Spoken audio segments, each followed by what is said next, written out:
d'entre les hommes comme les prémices pour et pour l'agneau. Amen. Une deuxième lecture, je fais encore. Apocalypse 14, à partir du verset 3. Et il chante un cantique nouveau devant le trône et devant les quatre êtres vivants et les vieillards.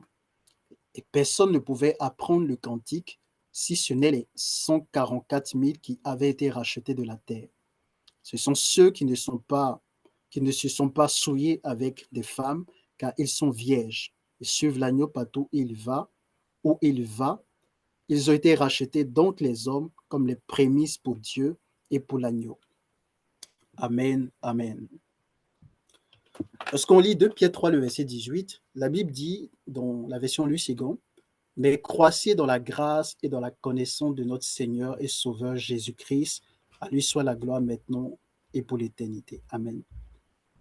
Ce qu'il faut savoir, lorsqu'on parle de la grâce a plusieurs définitions. On peut définir la grâce comme une faveur imméritée, on peut définir la grâce comme une capacité. La grâce, c'est aussi l'ensemble des capacités. Quand on parle des capacités, on fait référence aux dons spirituels, à tout ce que nous pouvons connaître comme les dons de la grâce, que ce soit même les dons, les cinq dons du ministère, le don d'apôtre, de prophète, le ministère d'apôtre, de prophète, de pasteur, d'évangéliste, etc. Tout ça fait partie de la grâce. La grâce, c'est aussi un trône, parce que la Bible dit approchons-nous donc avec assurance au devant du trône de la grâce, afin d'obtenir grâce et miséricorde. Donc la grâce, c'est aussi un trône. Mais la grâce est beaucoup plus que ce que nous connaissons, parce que généralement, lorsque nous parlons de la grâce, on se limite à la terre.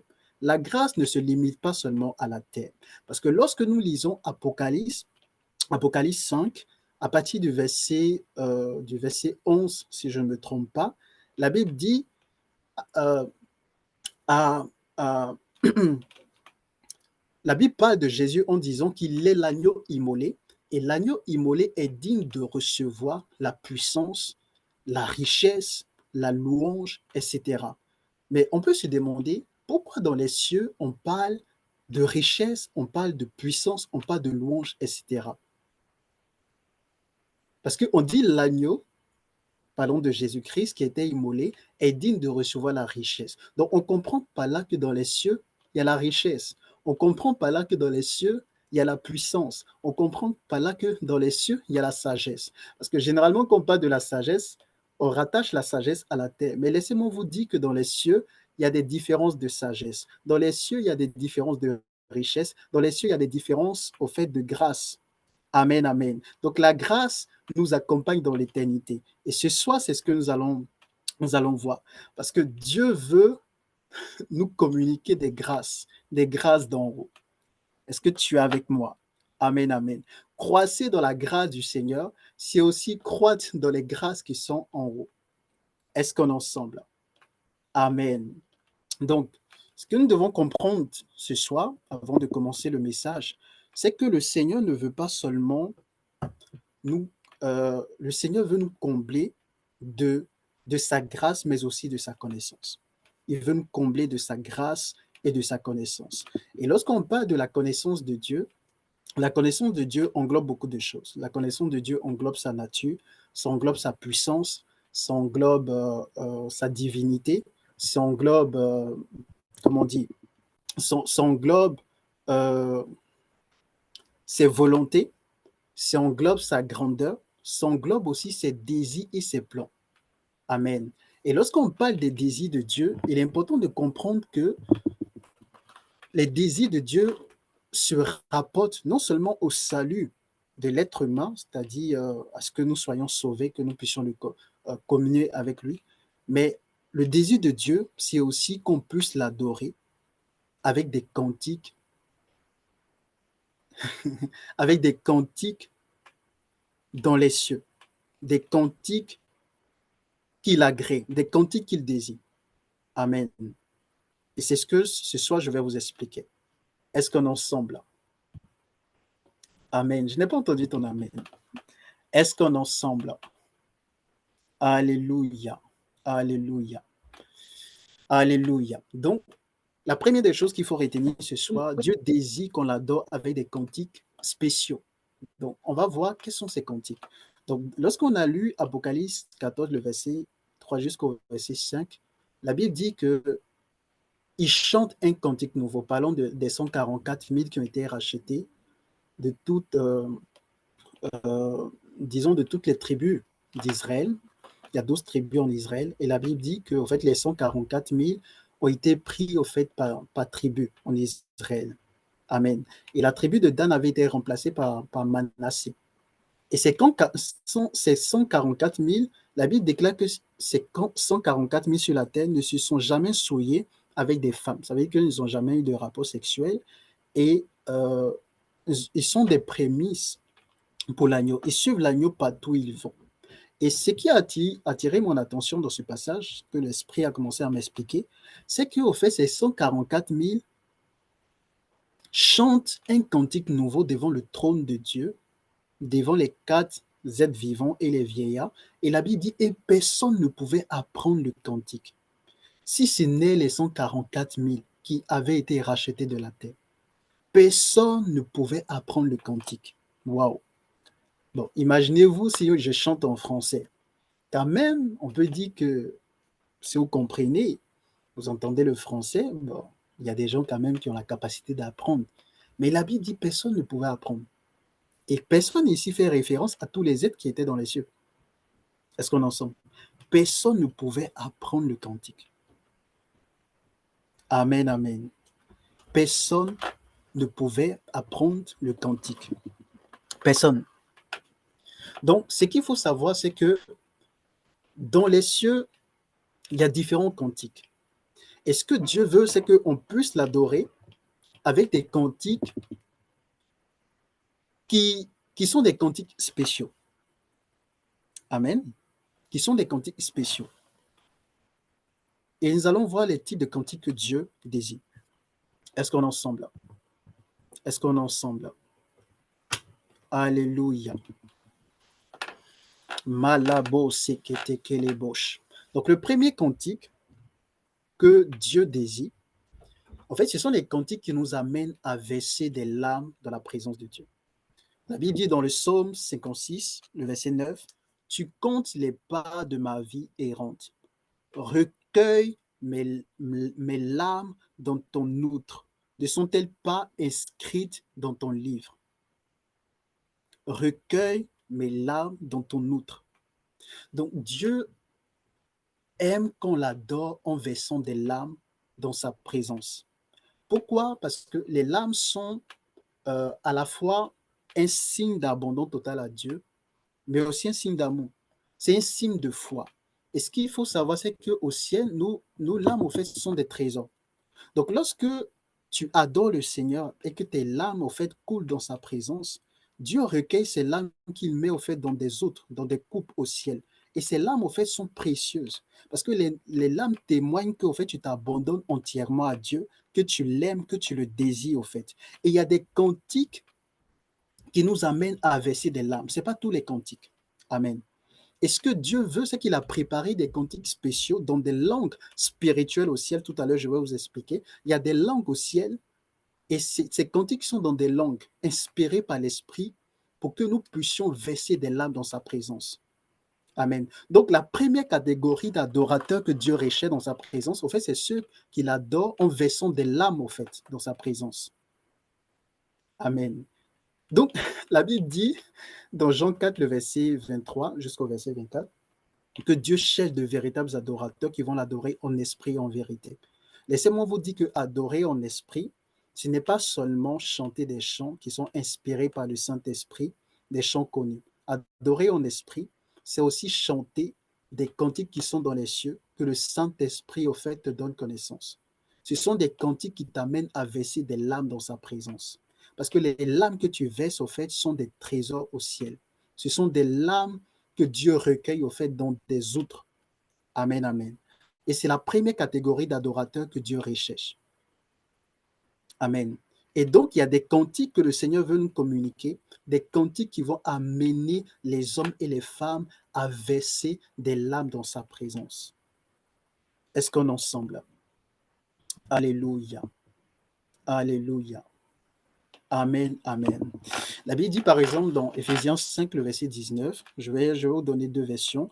La première version, c'est la version Louis II.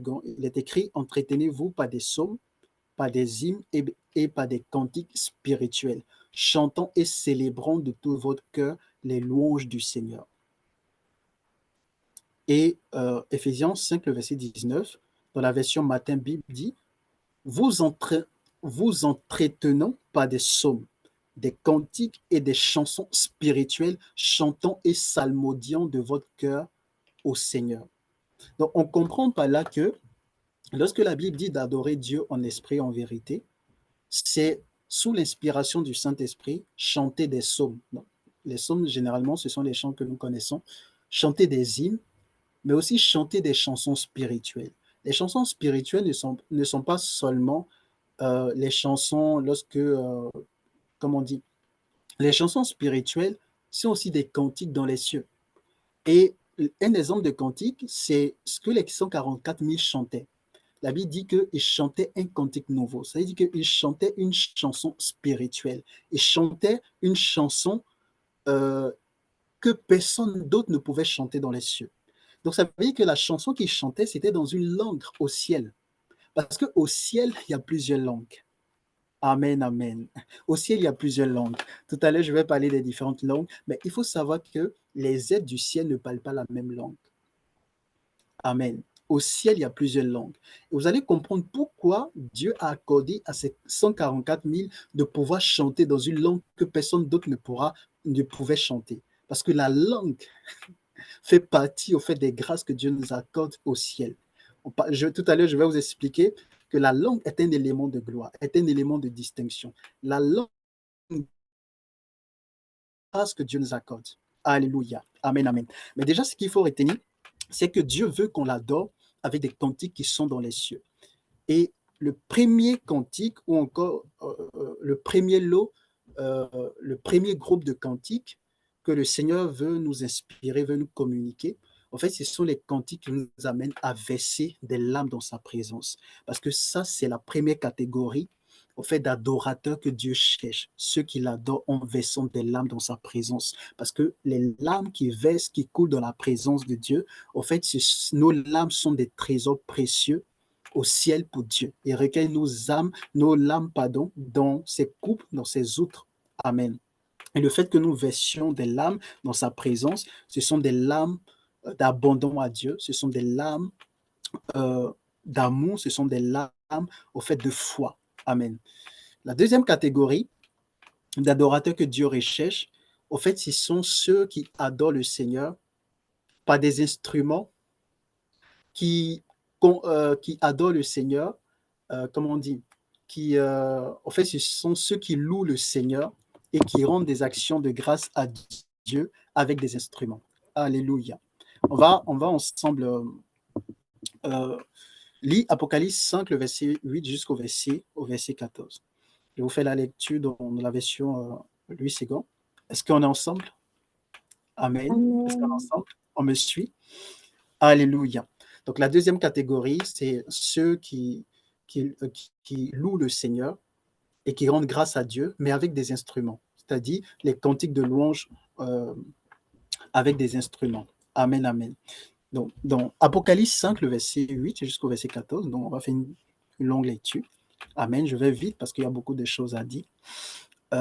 Quand il eut reçu le livre, les 4 êtres vivants et les 24 anciens ou vieillards se prosternaient devant l'agneau.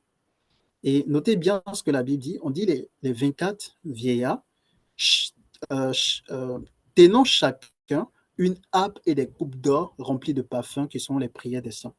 Et ils chantaient un cantique nouveau. Donc, à chaque fois, vous entendez, ils chantaient un cantique nouveau. Amen.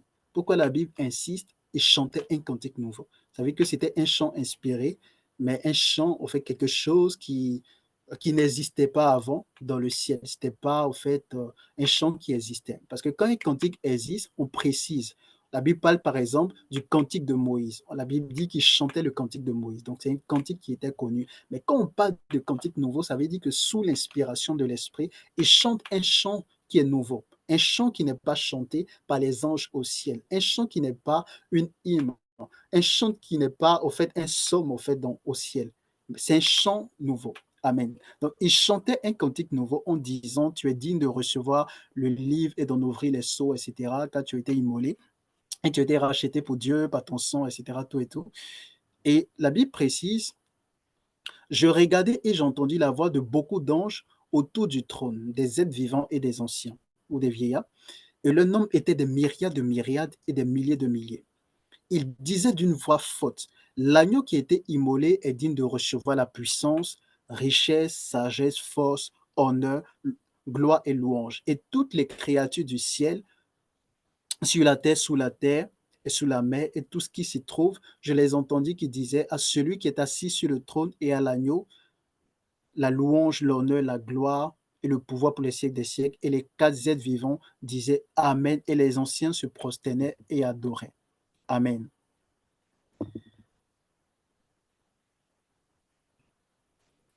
Amen, amen. Est-ce qu'on est ensemble? Donc, on voit Amen. là que les 24 vieillards tenaient au fait chacun une harpe. Et vous allez voir aussi dans d'autres passages d'Apocalypse, Amen, j'essaie de vous trouver la référence, il était question de plusieurs qui avaient aussi des instruments de musique. Et même dans le bruit qui se faisait entendre, c'était un bruit au fait de jouer de harpe. Est-ce qu'on est ensemble là? Pourquoi? Parce qu'au ciel, la louange, les cantiques de louange sont accompagnés d'instruments de musique. Est-ce qu'on est ensemble? Les cantiques de louange sont accompagnés d'instruments de musique. Donc Dieu aime le son des instruments. Il aime la musique. Dieu vibre au son des tambours, des flûtes et des harpes. Son cœur est dans la joie lorsqu'il y a la louange. Amen. Donc, à des véritables adorateurs, Dieu donne au fait des instruments de musique sur le plan spirituel. Donc, quand tu es en pleine adoration, l'esprit te pousse à danser et même à jouer au fait des instruments. Je ne sais pas si ça vous est déjà arrivé, mais vous allez voir que souvent, quand vous êtes plongé vraiment dans l'adoration, vous allez vous surprendre en train au fait de danser, de bouger, etc. Tout et tout. Amen. Vous allez vous surprendre en train vraiment de danser de danser. Et souvent, c'est comme si, au fait, vous jouez un instrument. Moi, ça m'arrive beaucoup. C'est comme si vous jouez un instrument. Parce qu'à l'instant même, quand tu es en train, au fait, tu es en pleine adoration, tu reçois des instruments de musique sur le plan spirituel pour adorer le Seigneur. Amen, amen. Donc, par moment, tu peux sentir que tu es en train de taper au fait des tambours. Souvent, au fait, c'est comme si tu es en train de jouer de la guitare. Souvent, c'est un peu comme tu es en train de souffler dans des flûtes, etc. Parce que Dieu nous donne au fait des instruments de musique. Il aime qu'on l'adore au fait avec des instruments de musique. Il aime le son au fait de ces instruments. Au fait, la musique, le Seigneur aime ça. Est-ce qu'on est ensemble? Amen, amen. Donc, quand tu danses dans la présence de Dieu, la joie que tu ressens en ce moment, en fait, c'est une joie qui vient d'en haut. Et je vous lis deux passages, vous allez voir, c'est quelque chose que David a vraiment expérimenté dans l'Ancien Testament. Quand on lit 2 Samuel 6, le verset 14 jusqu'au verset 15, la Bible dit David dansait de toute sa force devant l'Éternel.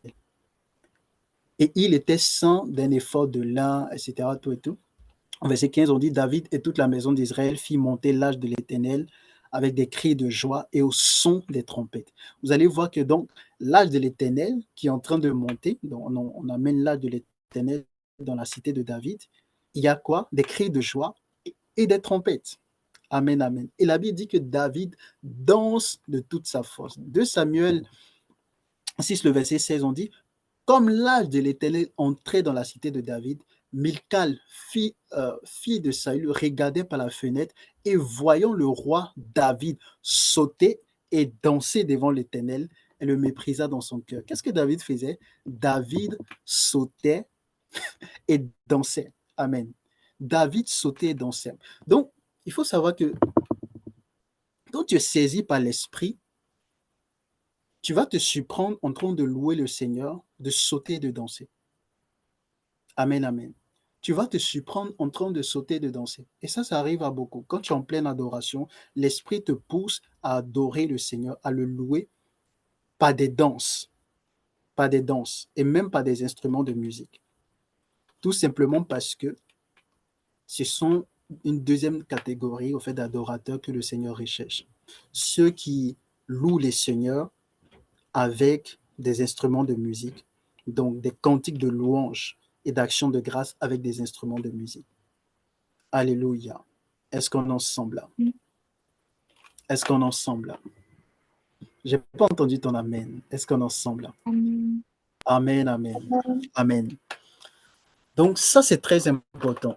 C'est très, très important. Quand on parle de la connaissance vraiment de Dieu, de croire dans la connaissance de Jésus-Christ, il faut savoir que la connaissance de Dieu englobe beaucoup de choses. Je vous ai dit, ça veut dire c'est la connaissance englobe la nature de Dieu, la connaissance englobe la grandeur de Dieu, c'est-à-dire sa création, connaître les invisibles et les visibles, les réalités spirituelles. Mais il n'y a pas que ça. Sa connaissance englobe sa puissance, sa connaissance englobe aussi ses volontés, connaître les volontés de Dieu. Sa connaissance englobe ses plans, mais sa connaissance englobe ses désirs. Et c'est lorsque on parle des désirs de Dieu qu'on parle de l'adoration. Parce que quand Dieu dit qu'il cherche de véritables adorateurs, qui vont l'adorer en esprit, en vérité, on est là dans le domaine, on est du domaine au fait des désirs de Dieu.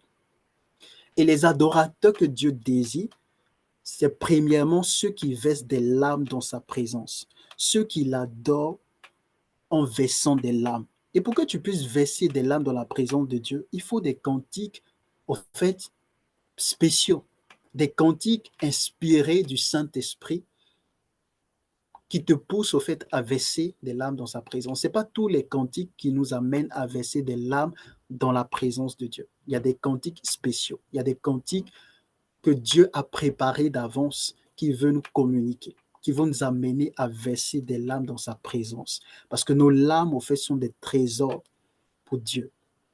Amen, amen. Deuxième catégorie d'adorateurs que Dieu recherche, c'est ceux qui louent Dieu et qui lui rendent grâce avec des instruments de musique.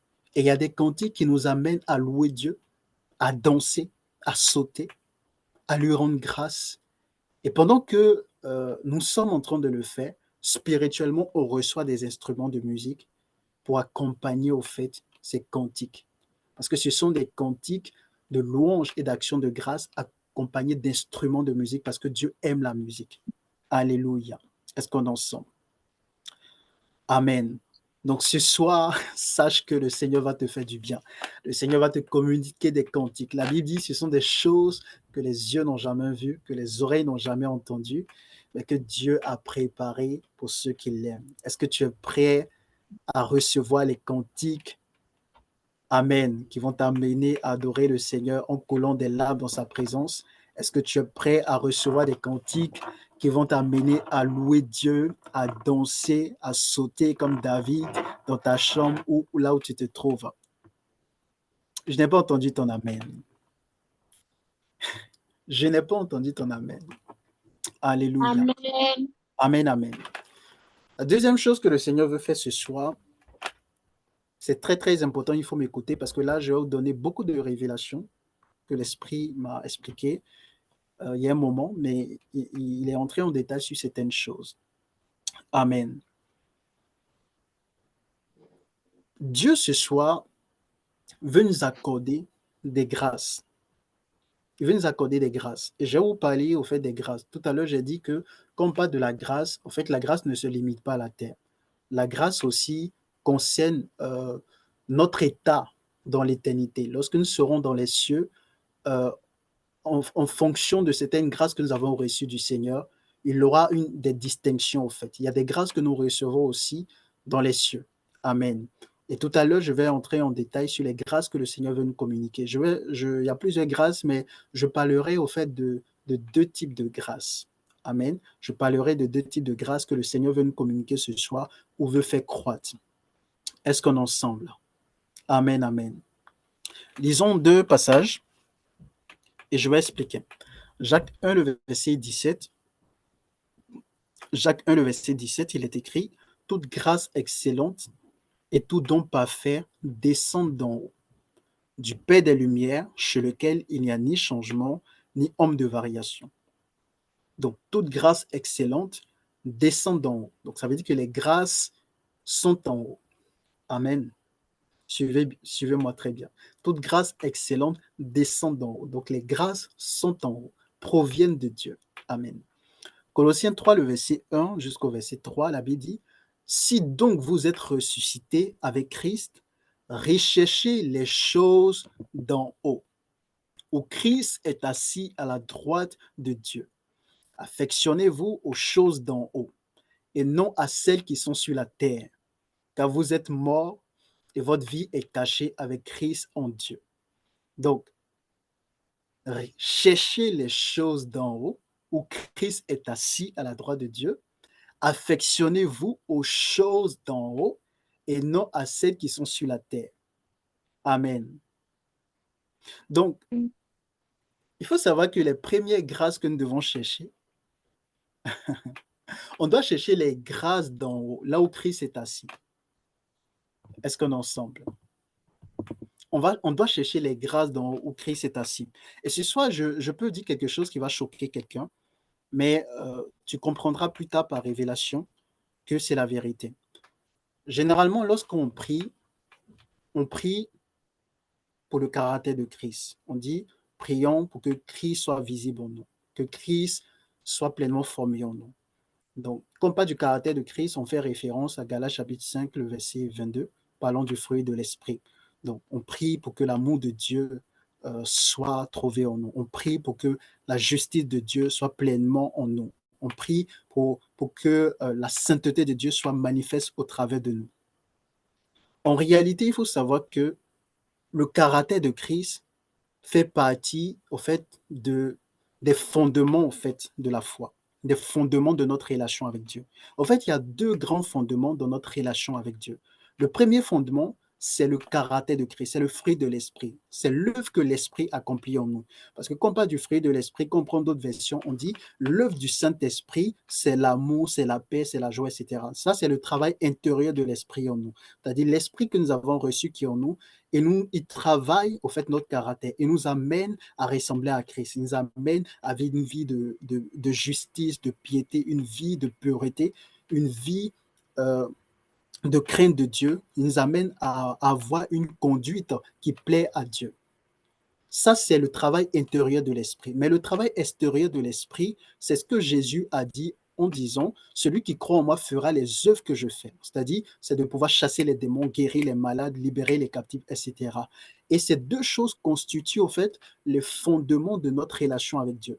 Donc, si quelqu'un prie et que le caractère de Christ est déjà formé en lui, et qu'il chasse les démons, etc., après, il reste quoi? Parce que notre relation avec Dieu ne se limite pas sur la terre. Notre relation avec Dieu se poursuit dans l'éternité. Donc, les bases de cette relation, c'est le caractère de Christ, c'est le fruit de l'esprit et le fait de pouvoir manifester les œuvres que Jésus-Christ a accomplies. Chasser les démons, annoncer l'évangile, gagner des âmes. Tout ça, c'est la base. Mais généralement, quand on prie pour ces deux choses. On se limite à là. Mais on ne prie pas pour notre éternité. Une fois, l'Esprit a commencé à m'enseigner. Il m'a dit, est-ce que tu as déjà prié pour l'emplacement de ta demeure au ciel? J'ai dit, mais non. Est-ce que tu as déjà prié pour, euh, pour ton nom au ciel? Parce que Dieu dit à Abraham, je rendrai ton nom grand. Le nom est un élément de distinction dans les cieux. Tout à l'heure, je vais expliquer. C'est pourquoi la Bible dit que dans Philippiens 2, le verset 9, c'est pourquoi Dieu l'a souverainement élevé et lui a donné un nom au-dessus de tout nom. Amen. Parce que lorsque ton nom est élevé, ça fait de toi grand dans le ciel. Est-ce que tu as déjà prié pour ta grandeur au ciel? Est-ce que tu as déjà prié pour ta connaissance, la connaissance de Dieu que tu auras au ciel? Alléluia. La Bible parle des 144 000 qui suivent l'agneau partout où il se trouve. La Bible parle des 144 000 qui parlent, au fait, qui chantent une langue ils chantent un chant que personne ne peut apprendre. Parce qu'il y a des langues au ciel. Alléluia. Amen, amen. Est-ce qu'on est ensemble là? Amen. J'ai pas entendu ton amen. Donc, il faut savoir que Dieu veut nous combler des grâces, mais ce sont les grâces d'en haut. Ce sont des choses qui concernent les cieux. Ce sont les grâces qui ne sont pas par rapport à la terre. Lève un peu les yeux et pense à ton éternité. Là-bas, c'est aussi une vie qui est réelle comme sur la terre. Là-bas, il y a des positions. Là-bas, il y a des différences d'autorité, des différences au fait de puissance. Et nous sommes dit, généralement, en fait, pourquoi on ne prie pas pour ces choses? L'Esprit m'expliquait, il a dit, on se dit que notre position au ciel, ce que nous serons au ciel, est fonction de notre obéissance sur la terre et de l'accomplissement au fait de notre destinée. Ok, c'est bien. Mais le Seigneur, par exemple, le Père dit au Fils, dans l'un des psaumes, il dit, demande-moi et je te donnerai les nations pour héritage, les extrémités de la terre pour possession. Donc ça veut dire que même quand Dieu veut t'honorer, quand tu obéis à Dieu et tu accomplis sa volonté parfaite sur la terre, tu peux demander au fait ce que tu veux au Seigneur. Tu peux demander ce que tu veux être au fait dans le ciel au Seigneur. Amen, amen. Parce que c'est Dieu lui-même qui dit au Fils, demande-moi et je te donnerai au fait les nations pour héritage, les extrémités de la terre pour possession. Est-ce que tu as déjà demandé certaines grâces à Dieu pour ton éternité? Est-ce que tu as déjà demandé au fait des grâces quand tu seras là-bas? Parce que tu demandes des grâces pour la terre, mais est-ce que tu demandes les grâces pour le ciel? Amen. Amen. Amen. Donc, les grâces que Dieu veut nous accorder, en fait, ce sont des grâces d'en haut. Ce sont les grâces qui concernent les réalités d'en haut. Parce que c'est là-bas que Christ est assis. Et la Bible dit de chercher, en fait, les choses d'en haut. Donc, tu dois te poser la question, quelles sont ces choses d'en haut? Quelles sont les réalités d'en haut? Parce que nous sommes tellement focalisés, au fait, sur les réalités d'en bas, seulement sur le caractère de Christ, seulement sur les miracles. Tout ça, c'est bien.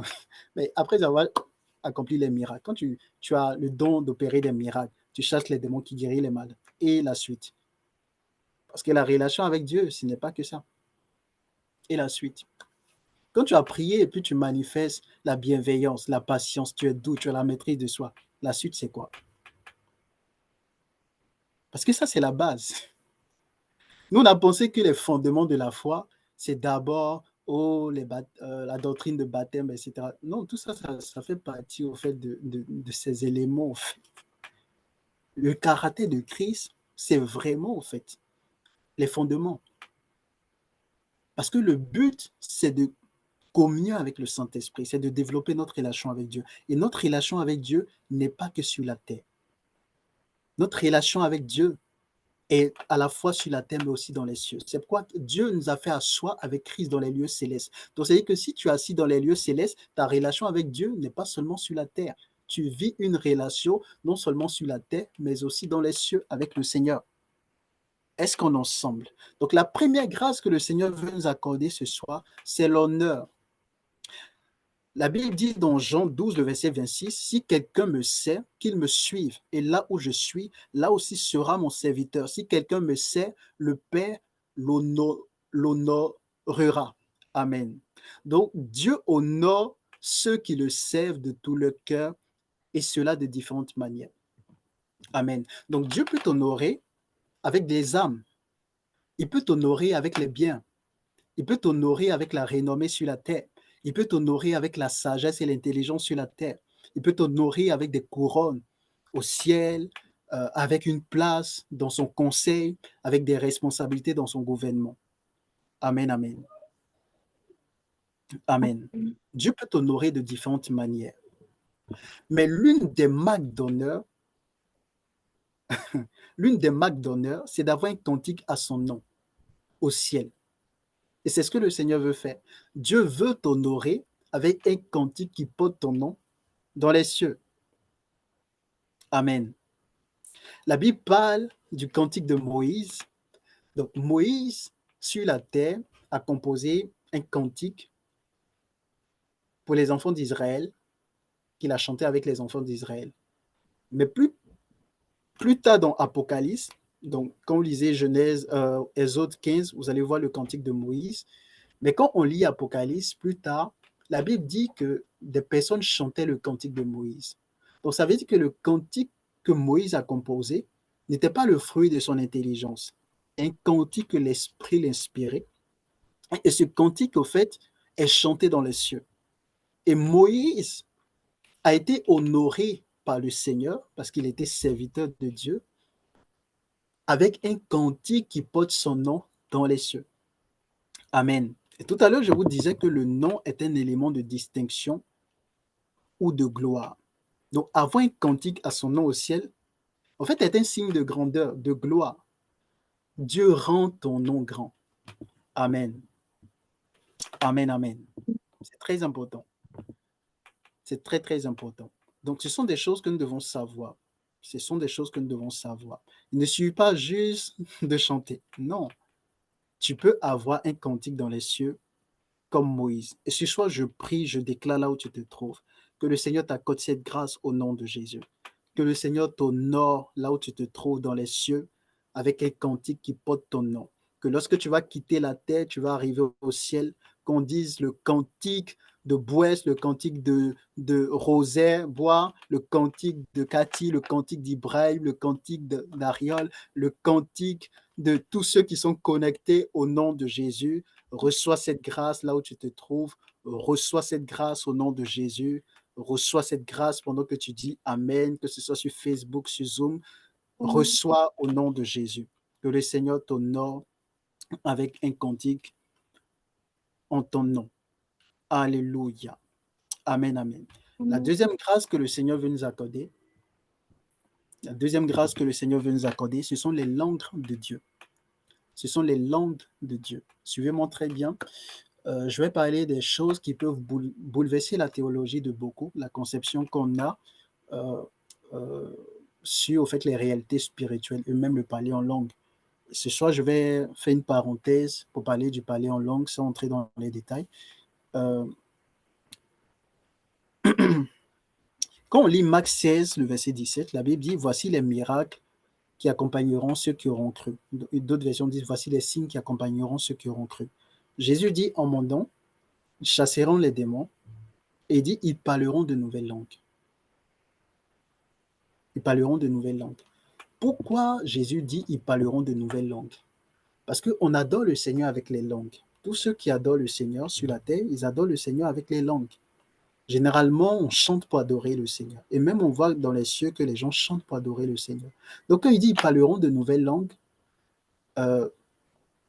c'est pour adorer premièrement le Seigneur. Et quelles sont ces langues au fait? Amen. Quelles sont ces langues? Quelles sont ces langues? On va voir tout à l'heure des langues.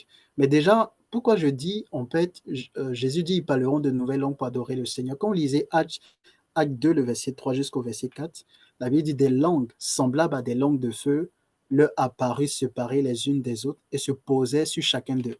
Et ils furent tous remplis du Saint-Esprit et se mirent à parler en d'autres langues selon que l'Esprit leur donnait de s'exprimer. Et quand on lisait la suite de l'histoire, ils ont commencé à raconter les merveilles de Dieu dans ces langues qui les étaient données au fait de parler. Ils adoraient le Seigneur. Et ceux qui étaient là, qui les entendaient, au fait, étaient émerveillés parce qu'ils disaient au fait dans leur langue. Amen. Donc les langues nous sont données premièrement pour adorer le Seigneur. Mais il y a une diversité de langues dans les cieux. Suivez-moi attentivement, il y a une diversité de langues dans les cieux. La première catégorie de langues qu'on retrouve dans les cieux, c'est ce qu'on appelle les langues des anges. Quand on lit 1 Corinthiens 13, le verset 1, la Bible dit « En effet, si je parlais les langues des hommes et même celles des anges, mais sans avoir l'amour, je ne serais rien de plus qu'une trompette claironnante ou une cymbale bruyante. » Ça, c'est la version Summer. La version Louis II dit « Quand je parlerai les langues des hommes et des anges, si je n'ai pas la charité, je suis un airain qui résonne ou une cymbale qui retentit. » En fait, quand vous prenez plusieurs versions, vous allez bien comprendre que, au fait, quand Paul parle ici aux Corinthiens, quand il dit « si je parlais les langues des hommes », et quand il fait référence aux anges, vous allez voir que celle est au pluriel, ce n'est pas au singulier. Donc, on comprend que dans Louis II, quand il dit les langues des hommes et des anges, au fait, les langues sont utilisées pour les hommes. Au fait, les langues ne sont pas au pluriel parce qu'il s'agit des hommes et des anges. Non. En fait, Paul parle des langues des hommes, mais aussi des langues des anges. Est-ce qu'on est ensemble? Amen. Donc, il n'y a pas la langue des anges. Ça, c'est ce qu'on pense. Bon, depuis longtemps, je disais, ah, la langue des anges. Ah, tel parle dans la langue des anges. Non, les anges n'ont pas une seule langue. Les anges parlent des langues. Il y a plusieurs langues angéliques au ciel. Il n'y a pas une seule langue angélique. il y a des langues, au fait, des anges. Amen, amen. Donc ça, c'est la première catégorie de langues qu'on retrouve, les langues des anges. Donc quand la Bible dit dans Hébreu, des myriades qui forment le cœur des anges, le cœur des anges qui adorent le Seigneur, il faut savoir qu'au fait, il y a plusieurs cantiques dans les cieux par rapport aux anges, au fait, dans des langues différentes. Mais toutes ces langues, les gens comprennent. Alléluia. Deuxième catégorie de langues, et là, ça va choquer plusieurs, ce sont les langues des dieux ou fils de Dieu. Ah oui, ce sont des langues des dieux ou fils de Dieu. Écoutez-moi attentivement. Je vais vous lire plusieurs références et puis je vais vous expliquer. Dans Psaume 82, le verset 1 jusqu'au verset 8, la Bible dit « Dieu se tient dans l'assemblée de Dieu, il juge au milieu des dieux. Jusqu'à quand jugerez-vous avec iniquité et aurez-vous égard à la personne des méchants? Rendez justice aux faibles et à l'orphelin. Faites droit aux malheureux et aux pauvres. Sauvez le misérable et l'indigent. Délivrez-les de la main des méchants. Ils n'ont ni savoir ni intelligence. Ils marchent dans les ténèbres, etc. Il dit, tous les fondements de la terre sont ébranlés. J'avais dit, au verset 6, il dit, j'avais dit, vous êtes des dieux, vous êtes tous des fils du Très-Haut, cependant vous mourrez comme des hommes. Vous tomberez comme un prince quelconque. Lève-toi, ô Dieu, juge la terre, car toutes les nations t'appartiennent. Quand on lit ce passage de Somme et qu'on n'a pas étudié d'autres passages de la Bible, on se dit que ici, Dieu s'adresse aux êtres humains. Pourtant, la Bible commence en disant, Dieu se tient dans l'assemblée de Dieu, il juge au milieu des dieux. Donc, quand on ne lit pas d'autres passages, on dit non, Dieu s'adresse aux êtres humains. Mais quand on lit plusieurs autres passages, par exemple, dans Job, on dit quand Dieu créait, posait les fondations de la terre, etc., les fils de Dieu poussaient au fait des cris d'allégresse, etc., des cris de joie. Et dans Deutéronome 32, le verset 8, la Bible dit ceci, dans la version français courant. Quand on prenait d'autres versions, ça varie en fonction des versions, mais on comprend mieux la pensée en comparant à plusieurs autres passages. La Bible dit dans Deutéronome 32, le verset 8, « Lorsque le Dieu très haut a réparti les pays entre les hommes, il a fixé les frontières des nations. Il a placé chaque peuple sous l'autorité d'un être divin. » D'autres versions disent il a placé chaque peuple sous au fait, la conduite ou l'autorité d'un ange gardien. D'autres versions disent être céleste. D'autres versions disent il a donné selon le nombre des enfants d'Israël. Ça, c'est la version seconde, Darby, etc. Selon le nombre des enfants d'Israël. D'autres versions disent selon, au fait, sous l'autorité, au fait, d'un fils de Dieu. Donc, en fonction des versions, ça diffère un peu. Donc, maintenant, allons dans Genèse 11, le verset 7 à 8. On va mieux comprendre. Ça nous permet de mieux comprendre Deutéronome 32, le verset 8. Genèse 11, le verset 7 à 8. Allons, descendons, et là, confondons le langage. Donc, voyez attentivement. Allons, descendons. Dieu s'adresse à qui? Allons, descendons. Et là, confondons le langage, afin qu'ils n'entendent plus la langue les uns des autres. Et l'Éternel les dispersa loin de là, sur la face de toute la terre. Ils cessaient de bâtir la ville, c'est pourquoi on l'appela du nom de Babel, car c'est là que l'Éternel confondit le langage de toute la terre, et c'est de là que l'Éternel les dispersa sur la face de toute la terre. En fait, Babel a plusieurs significations. Généralement, quand on parle de Babel, on dit que ça signifie confusion. Mais Babel, ça vient aussi de Bab et de El. Bab qui signifie porte et El qui signifie Dieu. Donc, littéralement, on peut dire euh, en fait, ça signifie, au fait, porte, littéralement, on peut dire porte de Dieu, mais ça veut traduire l'expression porte, au fait, du ciel. Babel, ça signifie porte du ciel. Vous voyez. Donc, c'est pourquoi la tour le sommet devait atteindre le ciel. En fait, il voulait accéder au ciel, au fait. Et donc, qu'est-ce qu'il faut comprendre? C'est-à-dire, Dieu a dispersé les hommes à la surface de la terre par groupe d'individus, selon Deutéronome 32, le verset 8. Dieu a dispersé les hommes à la surface de la terre par groupe d'individus. Et à quel moment cela s'est passé? Ben, cela s'est passé en fait avec l'histoire de la tour de Babel. Donc, quand les hommes ont décidé de bâtir une tour dont le sommet en fait allait permettre d'atteindre la porte du ciel, Dieu va dire, OK, Dieu réunit l'assemblée de Dieu au milieu des dieux. Il dit, descendons et confondons le langage. Donc, Dieu descend, il disperse les hommes à la surface de la terre par groupe d'individus. Il place au fait chaque groupe sous l'autorité d'un fils de Dieu. Amen. Et la langue de chacun est en lien avec ce fils de Dieu. Donc, ce qu'il faut retenir, c'est quoi? C'est que les premières langues humaines sont celles de Dieu. Est-ce qu'on est ensemble? Les premières langues humaines, au fait, qui sont apparues à Babel, sont celles, au fait, des fils de Dieu, qu'on appelle encore Dieu. Donc, pourquoi les fils de Dieu avaient des langues? Parce qu'au fait, ce sont des éléments de distinction, parce qu'ils étaient fils de Dieu.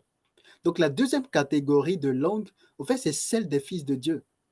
Et ce sont ces langues, au fait, qui sont apparues, au fait, à Babel. Est-ce qu'on est ensemble? Ce sont ces langues, au fait, qui ont été attribuées au peuple, etc., à Babel.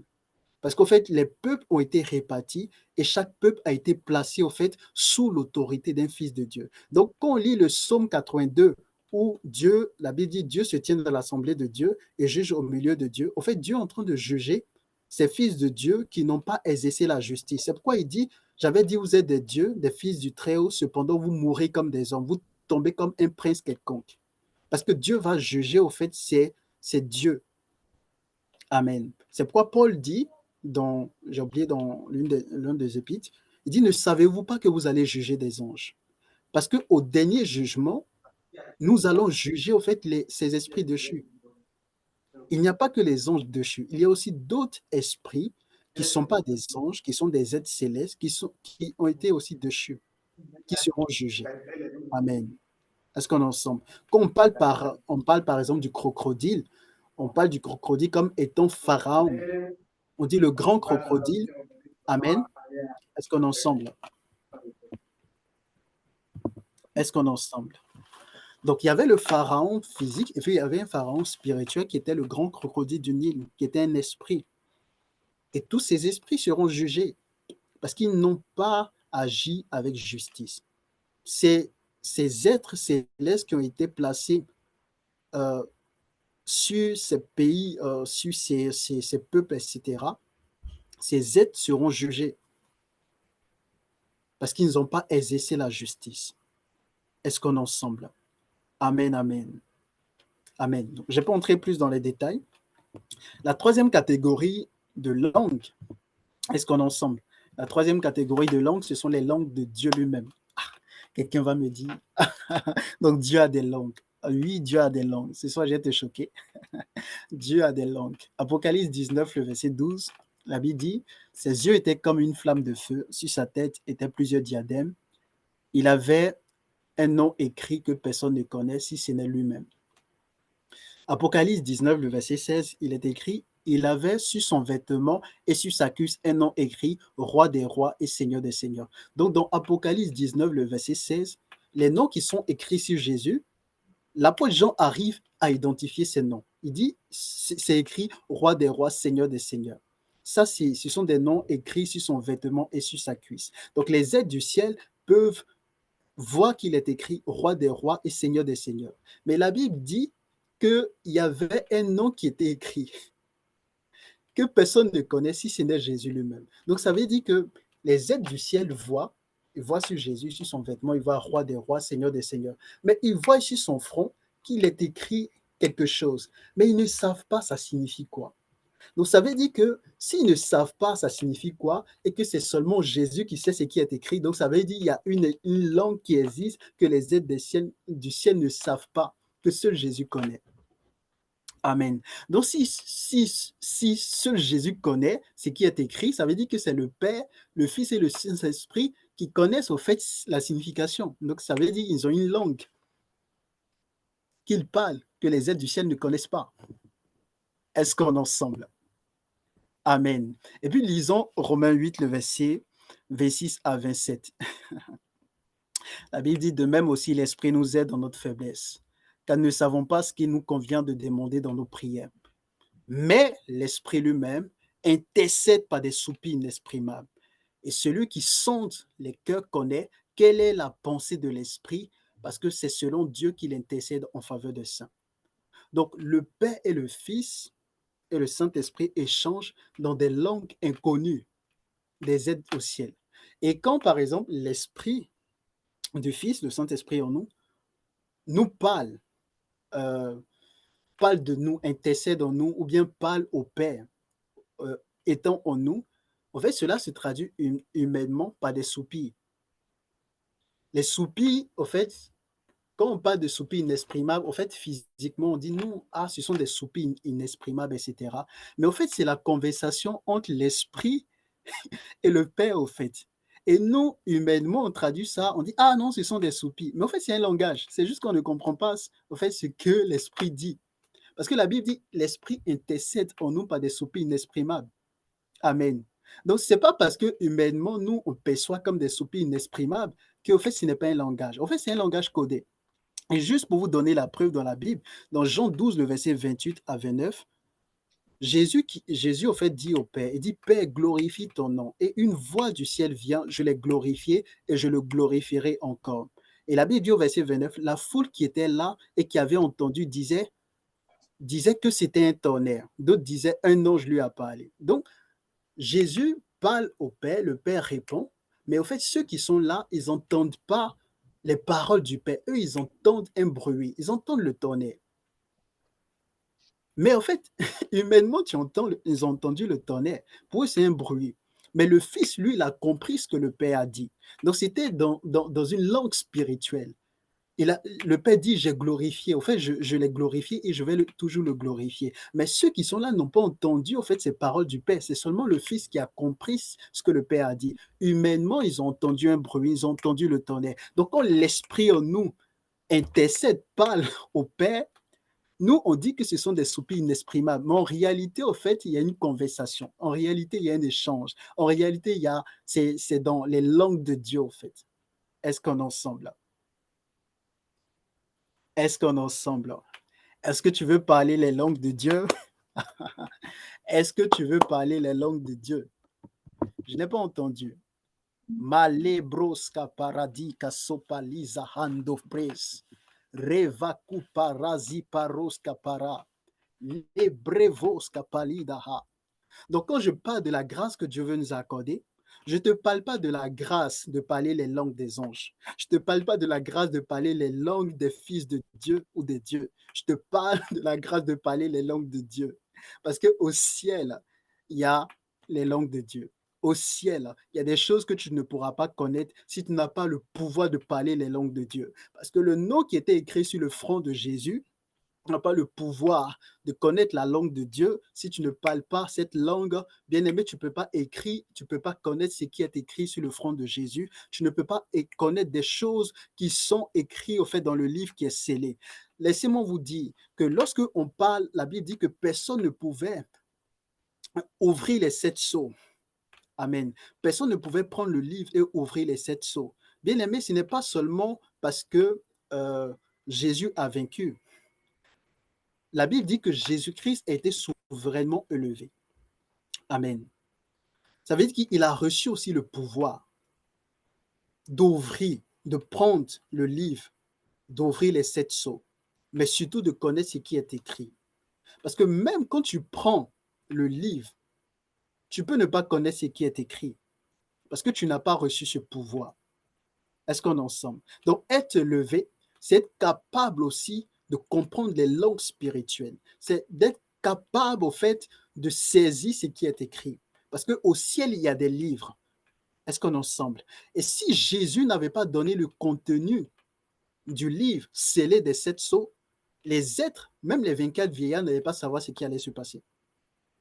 Je ne sais pas si on est ensemble. Donc, tu peux être dans le lieu très saint et ne pas connaître les choses qui vont arriver et ne pas connaître certaines choses parce que ces choses sont voilées, parce que ces choses, tu n'as pas le pouvoir au fait de les connaître, parce que tu ne parles pas, tu ne comprends pas la langue dans lesquelles au fait ces choses sont écrites. C'est pourquoi je déclare ce soir, je prophétie sur ta vie que là où tu te trouves, le Seigneur t'accorde la grâce de parler les langues de Dieu, de sorte à ce que lorsque tu vas arriver au ciel, tu puisses avoir les révélations des choses cachées dans le nom de Jésus. La Bible dit dans Apocalypse chapitre 1, révélation que le Père a donnée à Jésus-Christ, que Jésus-Christ a fait connaître à son serviteur, l'apôtre Jean, par la voix de son ange. Parce que le Père continue de révéler des choses. Oh, c'est pourquoi Jésus pouvait dire concernant l'heure de sa venue, il ne le sait pas, c'est seulement le Père qui sait.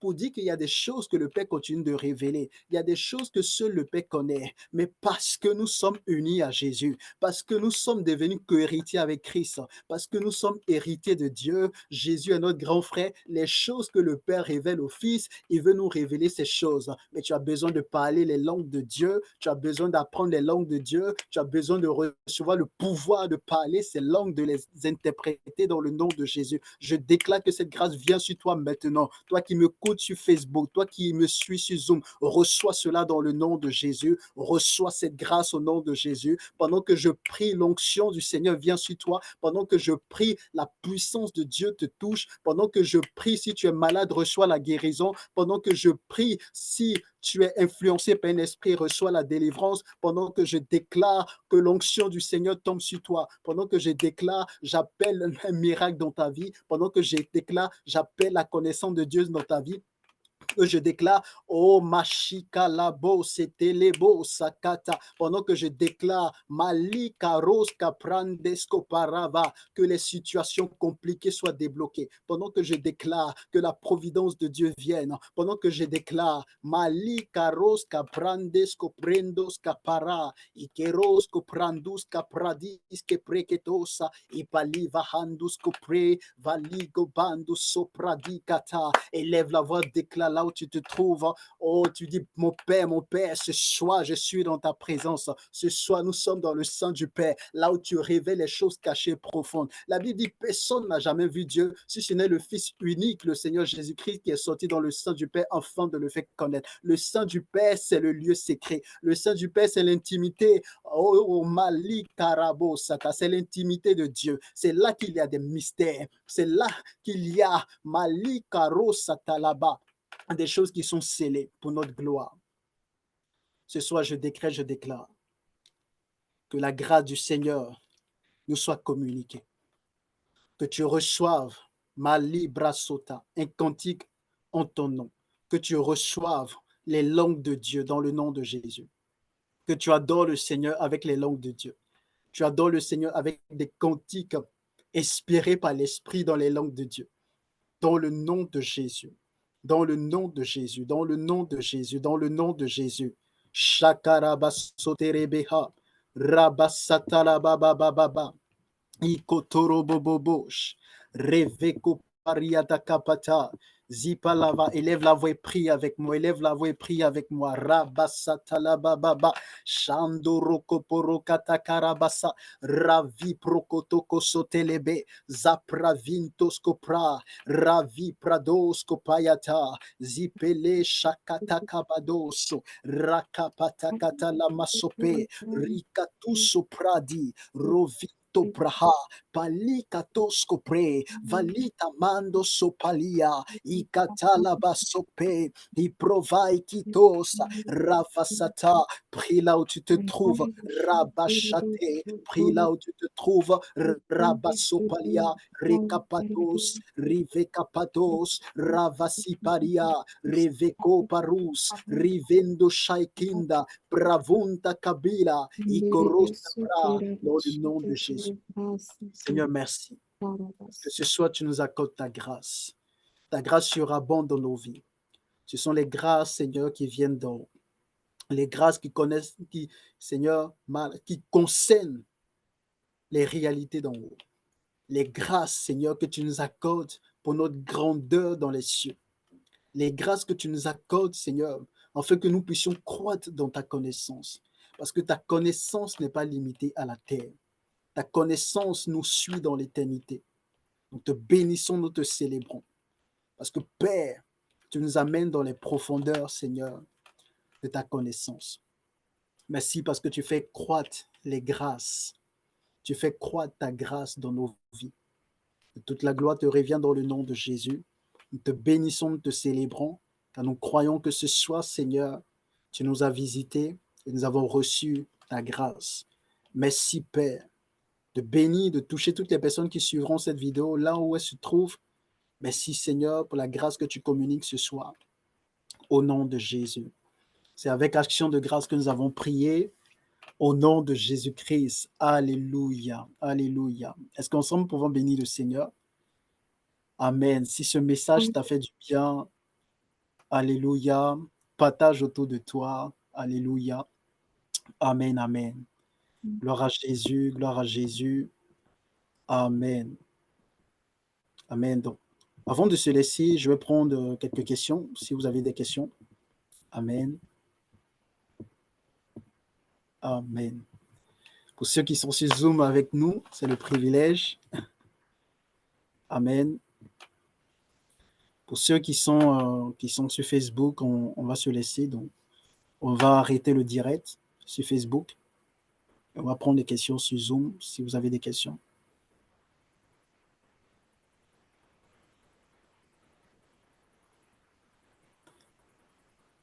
Amen. Donc, s'il n'y a pas de questions, nous bénissons le Seigneur.